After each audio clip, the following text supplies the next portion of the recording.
In the previous module, we looked at several low-level vulnerabilities found in C and C++ programs.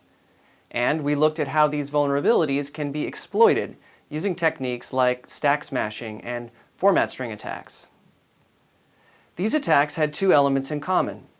First, the attacker was able to determine or influence some input data that was used by the program. For example, the attacker might have input the data as part of a web request to a remote server. Second, the attacker was able to carefully craft that data to induce the program to access memory illegally, contrary to the intentions of the programmer. For example, the input might have been too big and thus would overrun a buffer it was copied into.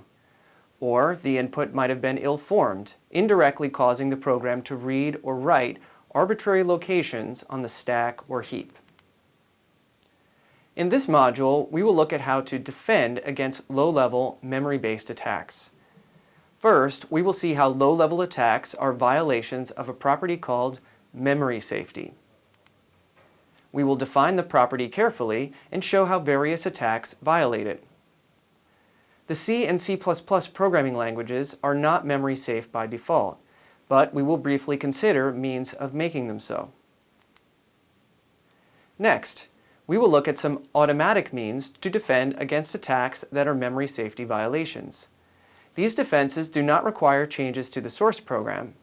Instead, they affect how a program is compiled or how it is run by the operating system and the hardware. We will look at two defenses in particular which are now quite common: stack canaries and address space layout randomization, or ASLR. Unfortunately, these two defenses can still be overcome. In particular, they can be bypassed by a technique called return-oriented programming, or ROP.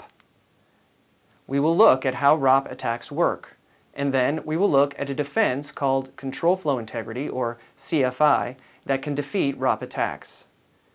CFI is still an experimental technique, but it shows promise, and so it is worth considering.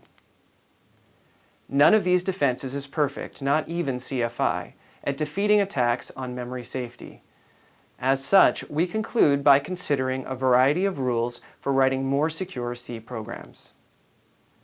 Such rules are one example of more general secure development principles. We will consider these principles and elements of a secure development process in a future module of this course.